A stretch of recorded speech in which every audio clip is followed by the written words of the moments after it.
我提前结束了3天出差，手里提着给徐婉宁买的最新款的包，站在我们家门口。我想给她一个惊喜，密码锁安静地划开，我换上拖鞋，屋里静悄悄的。她大概在卧室午睡，我放轻脚步，想把包放在玄关，然后去卧室抱抱她。可一阵香味从厨房飘了出来，很浓郁的番茄和牛肉的味道，我愣住了。徐婉宁从不做饭，她说油烟伤皮肤，这3年家里的厨房永远一尘不染，像个样板间。今天太阳打西边出来了，我带着一丝好奇朝厨房走去，然后我看到了一个男人的背影。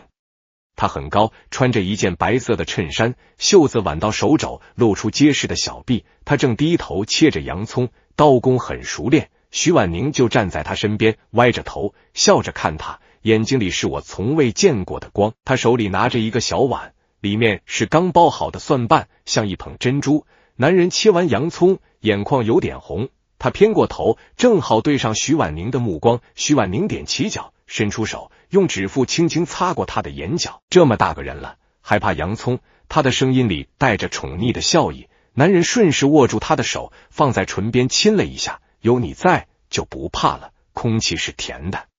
腻得发慌，阳光从窗户照进来，给他们俩镀上了一层金边，像一幅画，一幅无比和谐无比刺眼的画。那个男人我认识，姜潮，徐婉宁的初恋。他提了分手，却在我面前哭了好几个月的人。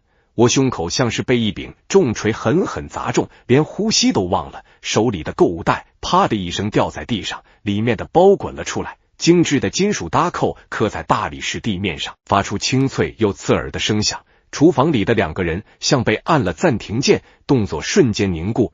他们缓缓转过头，看到了站在门口的我。徐婉宁的脸色唰的一下变得惨白，眼神里全是惊慌失措。姜潮倒是很镇定，他甚至还有心情松开徐婉宁的手，对着我扯出了一个略带挑衅的笑。我看着他们也笑了。我一步一步走过去，捡起地上的包，拍了拍上面的灰，然后我把包放在琉璃台上，看着徐婉宁，不好意思，打扰到你们了。01，我的声音很平静，平静到我自己都觉得可怕。徐婉宁的嘴唇哆嗦着，一个字都说不出来。还是姜潮先开了口，他擦了擦手，靠在橱柜上，一副男主人的姿态。锦轩，你别误会，我只是过来看看婉宁。他说的那么自然，仿佛我们是多年好友。我看着他，又看看徐婉宁，看到厨房里来了。我手艺你不是不知道，婉宁说想吃我做的罗宋汤了，我就过来给他露一手。姜潮的语气里满是炫耀，每一个字都在告诉我，他比我更懂徐婉宁。我没理他，目光始终锁在徐婉宁的脸上。他说的是真的。徐婉宁的眼神躲闪着，不敢看我。他低下头，声音小得像蚊子哼。锦轩，你听我解释，我们就是普通朋友。他刚回国，普通朋友。我打断他，声音冷了下来。普通朋友可以登堂入室，进我家厨房。普通朋友可以让你为他洗手做羹汤，普通朋友需要你用我的钱，住着我买的房子去招待。一连3个问题像3记耳光抽在他的脸上，他的脸更白了，眼眶瞬间红了。姜潮看不下去了，他往前站了一步，把徐婉宁护在身后。吴锦轩，你说话别这么难听。婉宁就是心软，他看我一个人刚回来不容易，他心软。我像是听到了天大的笑话。姜潮，你配吗？我记得很清楚，3年前就是这个男人在徐婉宁最需要他的时候一声不吭的出了国。那时候徐婉宁家里生意失败，负债累累，姜潮的父母看不上他，逼着他们分手。姜潮没有半句反抗，拿了家里的钱走得干干净净。是我陪着徐婉宁走过了那段最难的日子，是我帮他父亲还清了债务，是我给了他一个家。我以为人心都是肉长的，3年时间足够他忘掉过去，也足够我捂热他的心。现在看来全是我自作多情。吴锦轩，过去的事提他干什么？姜潮的脸色有些难看。我现在回来了，我就有能力给婉宁幸福。你的能力？我冷笑一声，目光落在他手腕上那块价值不菲的表上。用你爸妈的钱给的幸福吗？姜潮的脸涨成了猪肝色。徐婉宁终于忍不住了，他从姜潮身后冲出来，挡在我们中间。够了，吴锦轩！他冲着我喊，眼睛里全是泪水。你一定要这么咄咄逼人吗？江潮他不是你想的那样，他现在有自己的公司，他做得很成功，是吗？我的视线越过他，落在江潮身上。什么公司？说来听听，看看我有没有机会投资一下。江潮的眼神闪烁了一下，没接话。徐婉宁却急了，你什么意思？你瞧不起谁？我没有瞧不起谁。我看着他，一字一句地说，我只是想提醒你，徐婉宁，你现在是我的妻子，吴太太，你应该记得，当初我们结婚的时候，你是怎么跟我保证的？他说他会跟江潮断得干干净净，从此以后心里眼里都只有我一个人。现在想来真是讽刺，我的话像一盆冷水，浇灭了徐婉宁的气焰。他站在原地，嘴唇动了动，却什么也说不出来。厨房里的气氛僵到了极点，锅里的汤咕嘟咕嘟的响着，像是在嘲笑我这个多余的人。我深吸一口气，不想再看他们，你们继续。我转身准备离开这个让我恶心的地方。景轩，徐婉宁从后面叫住我，我停下脚步，没有回头。今天是我不对，我不该瞒着你。他的声音带着哭腔，你别生气了，好不好？我把他送走，我们好好谈谈。我没说话，径直走回了客厅，把自己重重地摔在沙发上。我听到厨房里传来窸窸窣窣的声音，然后是徐婉宁压低了声音在说话，你先走吧，快走。婉宁，我走啊，你还想怎样？玄关传来开门又关门的声音，江潮走了，屋子里终于安静下来。徐婉宁端着一杯水，小心翼翼地走到我面前，她在离我2步远的地方站定，把水杯放在茶几上。景轩，喝口水吧。我没动，也没看他，他在我身边坐下，伸手想来拉我的胳膊，我下意识地躲开了。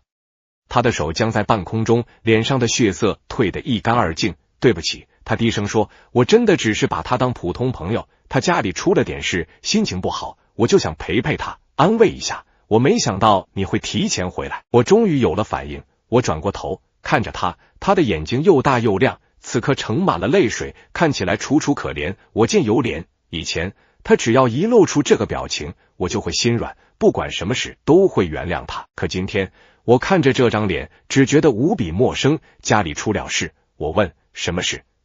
他妈妈生病了，很严重。徐婉宁的眼泪掉了下来，他一个人撑着公司，还要照顾妈妈，我看着不忍心，所以你就把他带回家，亲自下厨安慰他。我没有，饭是他做的，我只是想让他感受一点温暖。我嗤笑出声，徐婉宁，你是不是忘了，这个世界上最没资格给他温暖的人就是你，也是我。他愣住了，怔怔地看着我，在你心里我到底算什么？我盯着他的眼睛，一字一顿地问，一个帮你还债的工具，一个让你衣食无忧的提款机，还是一个可以随时被丢下的备胎？不是的，锦轩，你不要这么想我。他急切地辩解，我对你是真心的。真心？我指着厨房的方向，你的真心就是在我为你打造的家里，跟你的前男友你侬我侬。你的真心就是在我出差给你买礼物的时候，你在家里陪着别的男人。他被我问得哑口无言，只能不停地流泪。别哭了。我站起身，居高临下地看着他，收起你这套，我累了，我不想再跟他争辩下去，没意思。我转身回了卧室，从衣柜里拿出我的行李箱，身后转来他慌乱的脚步声。景轩，你要干什么？我没有理他，自顾自地收拾着自己的衣服，几件常穿的衬衫、西裤，还有洗漱用品。他扑过来，从身后死死地抱住我，你别走，求你了，别走。他的身体在发抖，泪水浸湿了我背后的衬衫。是我错了，我真的错了，你再给我一次机会好不好？我保证我再也不见他了。我把他所有的联系方式都删掉。我停下手里的动作，任由他抱着。过了很久，我才缓缓开口，婉宁。他带着浓重的鼻音应了一声，我们先分开一段时间吧，彼此都冷静一下。他抱得更紧了，像是要嵌进我的身体里。不要，他哭着摇头，我不要分开，我不要。我掰开他的手，转过身，看着他哭得梨花带雨的脸，这不是在跟你商量。我说完，拉上行李箱的拉杆，头也不回地走出了这个家。关上门的那一刻，我听到了他撕心裂肺的哭声，但我没有回头。有些东西一旦有了裂痕，就再也回不去了。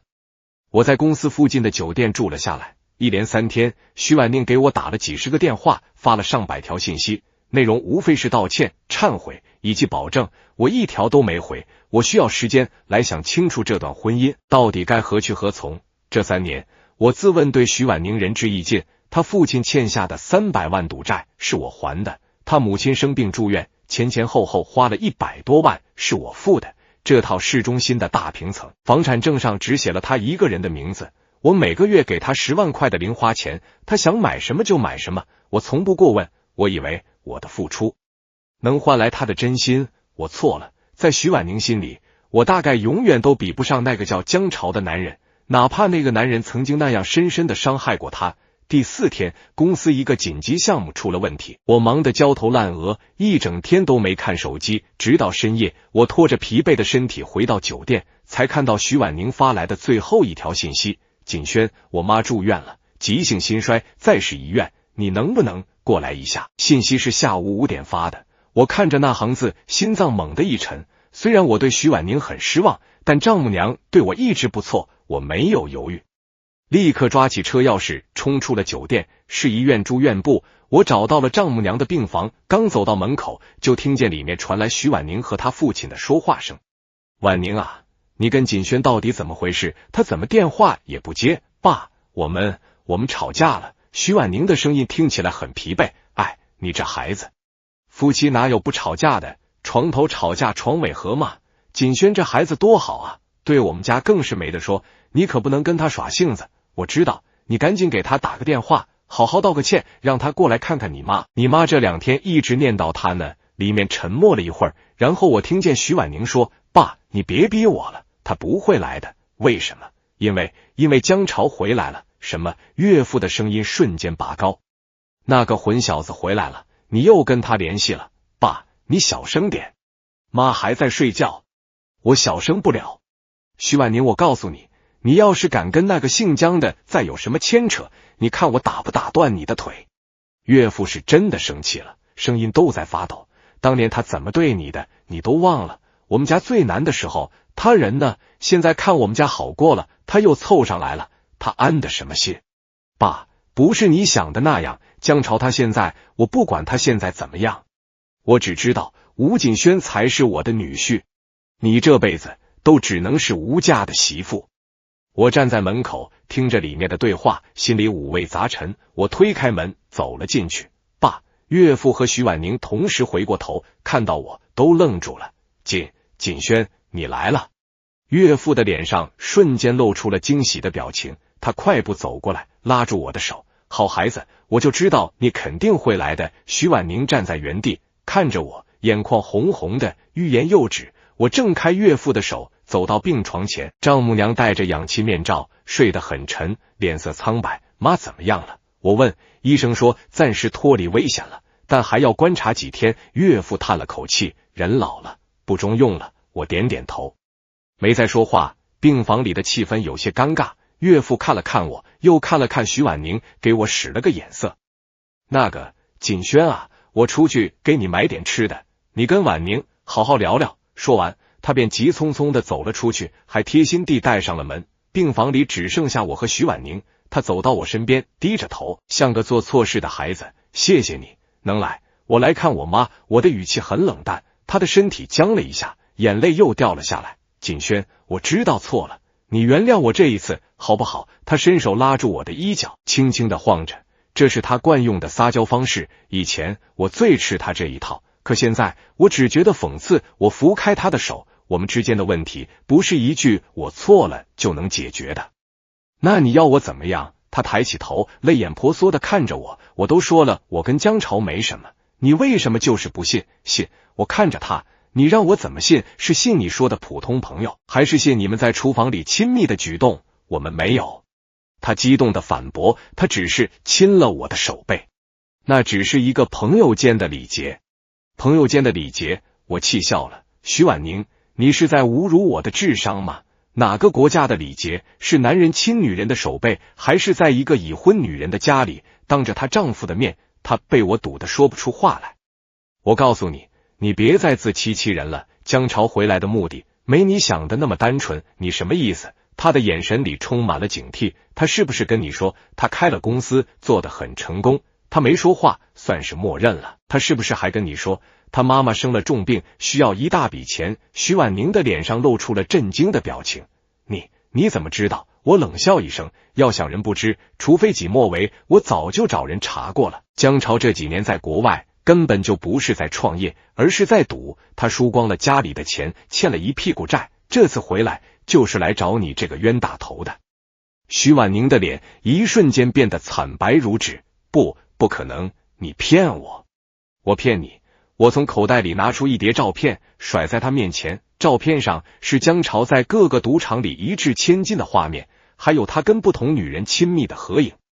他妈妈生病更是无稽之谈，我查过了，他妈妈身体好得很，前2天还在跟邻居打麻将。这些照片和信息像一把把尖刀，彻底击碎了徐婉芳的幻想。他瘫坐在地上，看着那些照片，身体不停地发抖。怎么会这样？他跟我说，他这几年一直在努力，就是为了能配得上我。他说他心里一直只有我一个人。我看着他失魂落魄的样子，心里没有一丝快意，只有无尽的悲凉。婉宁，醒醒吧！不爱你的人，就算你为他付出再多，他也不会回头看你一眼。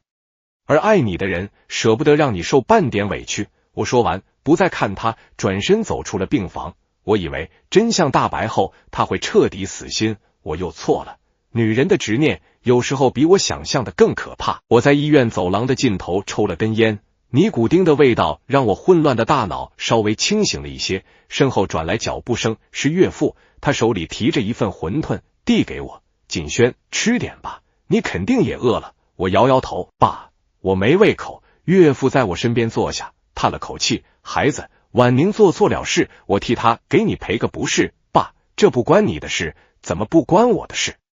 岳父的声音有些激动，子不教，父之过，是我没把他教好，才让他做出这么糊涂的事来。他从口袋里摸出一包烟，抽出一根，点上，狠狠地吸了一口。锦轩，我知道你心里有气，你要是想骂就骂我吧，要打也打我，只要你能消气，别跟婉宁离婚。我这张老脸豁出去了。看着他花白的头发和布满愁容的脸，我心里很不是滋味。爸，我没想过离婚，至少现在还没有。那就好，那就好。岳父松了口气，婉宁那孩子就是一时糊涂，他心里还是有你的。我没说话，他心里有没有我？我已经不确定了。沉默在走廊里蔓延，过了许久，岳父才又开口，声音里带着一丝愧疚。其实都怪我，当年要不是我好赌，欠了那么多钱，婉宁也不会为了我们家委屈了自己。我心里一动，委屈了自己，什么意思？爸，你这话是什么意思？岳父看我一眼，眼神有些躲闪。没什么，就是觉得挺对不起你们的。他越是这样，我心里的疑云就越重。当初我和徐婉宁结婚，虽然有他家里出事的原因，但我一直以为他也是喜欢我的。我们是大学同学，我追了他4年，虽然他最终选择了江潮，但在我心里，他一直是我想要守护的白月光。江潮出国后，他伤心欲绝，是我一直陪在他身边。后来他家出事，我拿出全部积蓄帮他，他点头嫁给我的时候，我以为我是守得云开见月明，现在看来，事情似乎没有那么简单。爸，你跟我说实话。我的声音不自觉地严肃起来。当年是不是还有什么我不知道的事？岳父犹豫了很久，最后还是长长的叹了口气。事到如今，再瞒着你也没意思了。其实当初婉宁答应嫁给你，一方面是因为感激你，另一方面也是为了江潮。我的心瞬间沉到了谷底。为了江潮，是。岳父点了点头。当初江潮他爸妈找到我们，说只要婉宁肯跟江潮分手，并且保证以后再也不见他们就愿意拿出一笔钱帮我们家渡过难关。但是有一个条件，就是婉天必须在半年内结婚。他们是怕婉宁拿了钱还继续纠缠江潮。后面的话岳父没有再说下去，但我已经全明白了。所以我只是一个工具，一个让他拿到江家钱又能应付江家条件的工具，一个完美的接盘侠。我的手在发抖，烟灰掉在了裤子上，我却毫无察觉。原来我这3年的婚姻从一开始就是一场精心策划的骗局。我以为的爱情不过是他为了另一个男人演给我看的一场戏。难怪他对我的好总是带着一丝疏离，难怪我们结婚3年他从来不肯让我碰他他说他有心理阴影，需要时间，我信了。我现在才明白，不是他有阴影，而是他的心从来就不在我这里。一股无法抑制的愤怒和屈辱从心底里喷涌而出，我猛地站起身，岳父被我吓了一跳。锦轩，我没有理他，转身就往病房走。我要去问个清楚，我要让徐婉宁亲口告诉我，这一切到底是不是真的。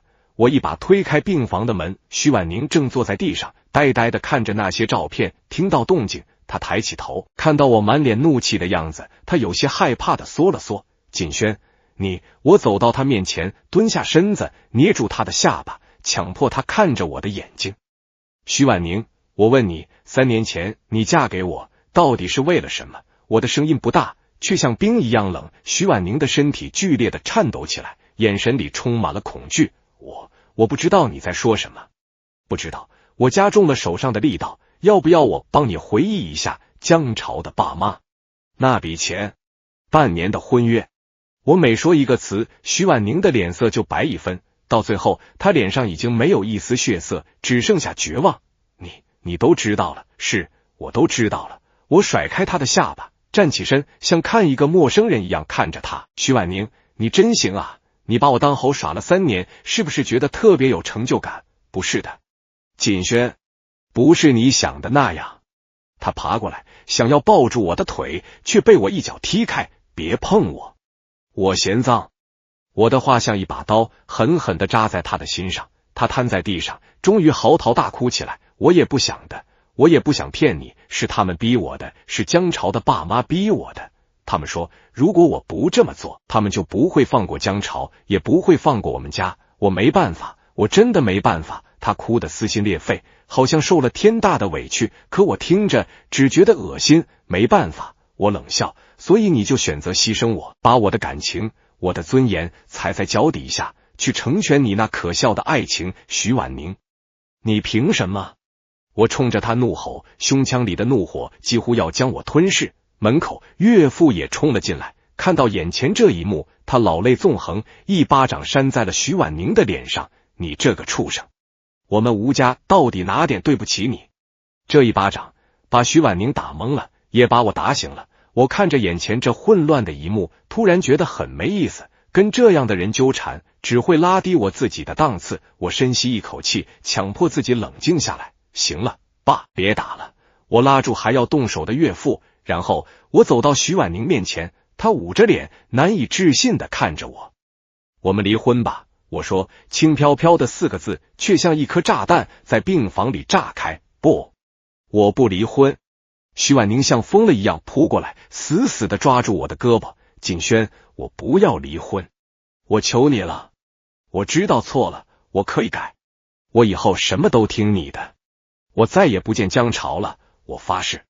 他的指甲掐进我的肉里，很疼，但我感觉不到，心已经麻木了。晚了，我掰开他的手，声音里没有一丝温度。从你决定骗我的那一刻起，我们之间就完了。不要。他不停地摇头，眼泪像断了线的珠子。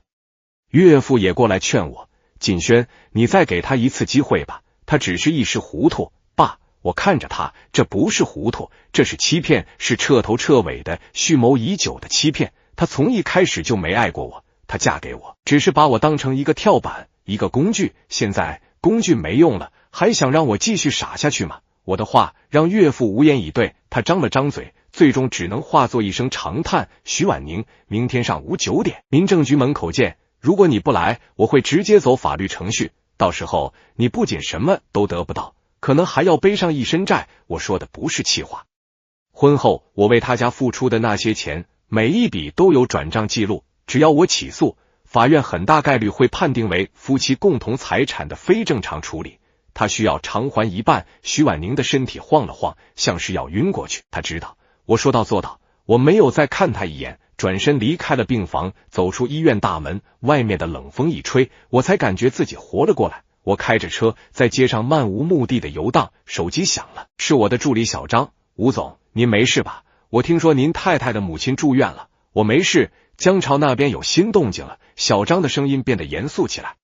他今天下午去接触了我们正在竞标的那个城南项目的负责人。我握着方向盘的手猛地收紧。城南项目是我们公司今年最重要的一个项目，我跟进了大半年，如果能拿下，公司未来3年的发展都不用愁。江潮去接触项目负责人，想干什么？不言而喻，他想截胡，恐怕是小张说，我查到他注册了一家空壳公司，注册资金只有10万，但是他对外宣称他背后有雄厚的资本支持。吴总，我怀疑他的目标从一开始就是您。我沉默了，小张的话点醒了我，江潮这个人绝对不是表面上看起来那么简单。他先是接近徐婉宁，重新勾起他的旧情，让他对我心生愧疚，在家里跟我闹，然后他再利用徐婉宁从我这里套取城南项目的情报。如果我因为家庭矛盾分心，项目上出了什么纰漏，他就能趁虚而入，好一招釜底抽薪。我知道了，我挂了电话，眼神变得冰冷。江潮、徐婉宁，你们这对狗男女还真是把我当傻子了。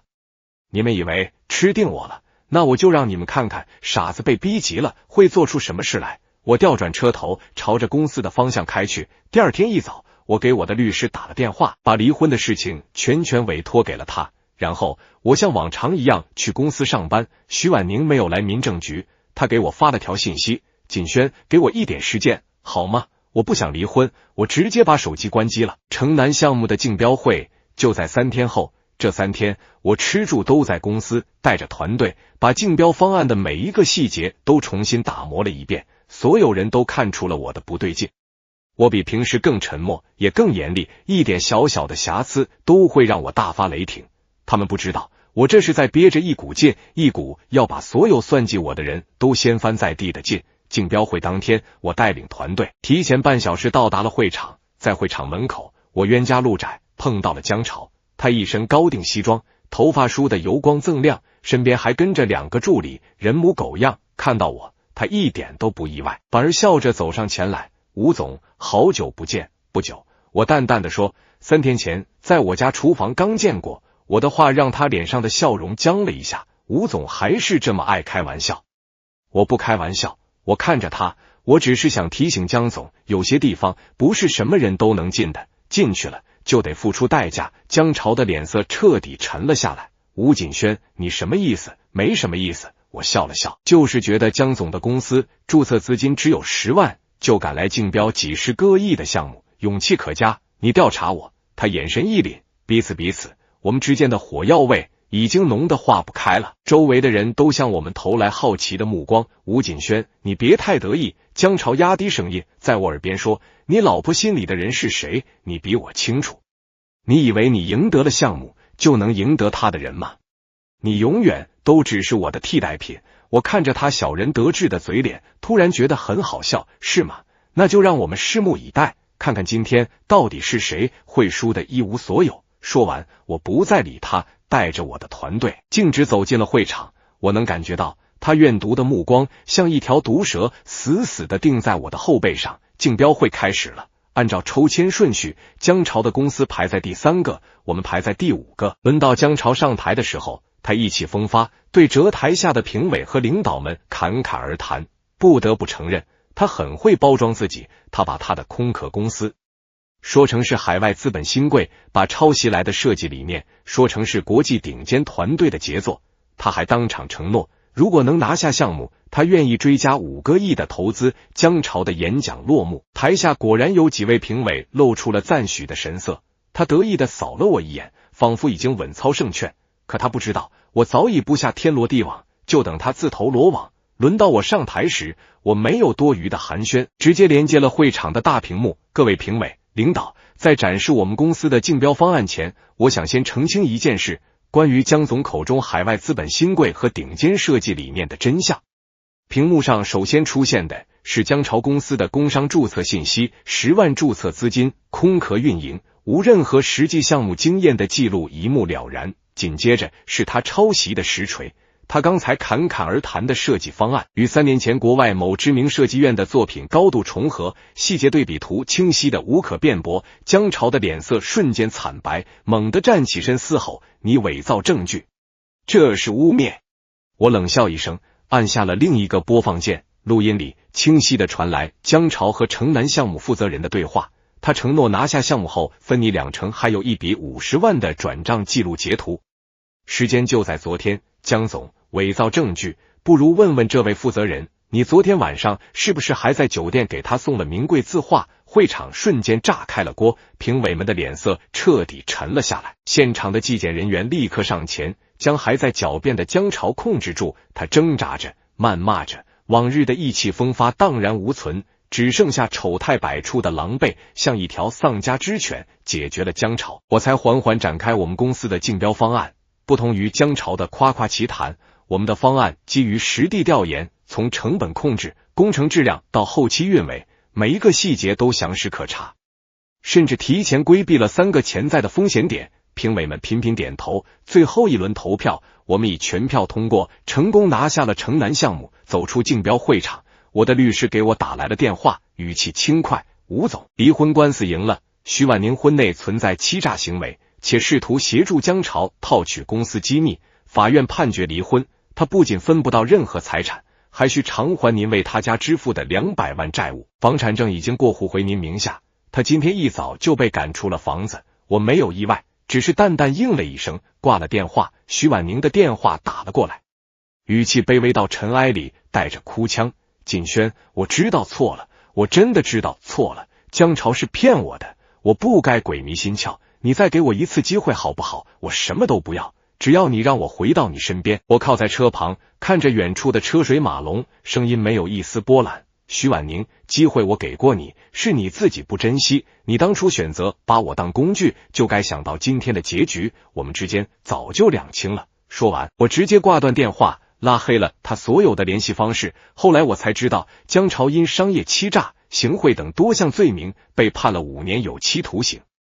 他所谓的公司被彻底查封，欠的一屁股赌债也被追债人找上门。他的父母弃疾攻心，双双住院，昔日风光彻底沦为笑柄。徐婉宁无力偿还债务，只能卖掉所有名牌包包和首饰，从市中心的大平层搬到了狭小的出租屋，找了一份普通的文员工作，每天为生计奔波。他曾多次在公司楼下等我，想求我帮忙，都被保安拦了下来。我早就吩咐过，不许他靠近。而我带领公司顺利推进城南项目，凭借过硬的质量和口碑，拿下了更多的合作，公司规模扩大了2倍，成为了业内的龙头企业。我不再是那个围着徐婉宁转，付出一切却得不到回报的傻子，而是真正专注于自己的事业，活得清醒又耀眼。有一次，在一个行业峰会上，我偶然看到了徐婉宁，她穿着廉价的职业装，局促地站在角落，看着被众人簇拥的我，眼神里充满了悔恨和羡慕。我只是淡淡扫了他一眼，便转身与合作伙伴谈笑风生。他早已不配出现在我的世界里。夕阳西下，我站在自己公司的落地窗前，看着脚下的繁华都市，那些背叛和伤害早已成为过往云烟，成为我成长的勋章。我终于明白，最好的报复不是纠缠，而是活得比伤害你的人更精彩。后来，我遇到了一个温柔又清醒的女人，她欣赏我的努力，懂得我的不易，我们彼此扶持，并肩前行，没有欺骗，没有算计，只有平等的尊重和真诚的爱意。而江潮和徐婉宁终究为自己的贪婪和愚蠢付出了最沉重的代价。这世间最解气的爽，从来都不是歇斯底里的报复，而是我亲手撕碎所有骗局，活成了自己最想要的模样，让那些伤害过我的人只能在尘埃里仰望。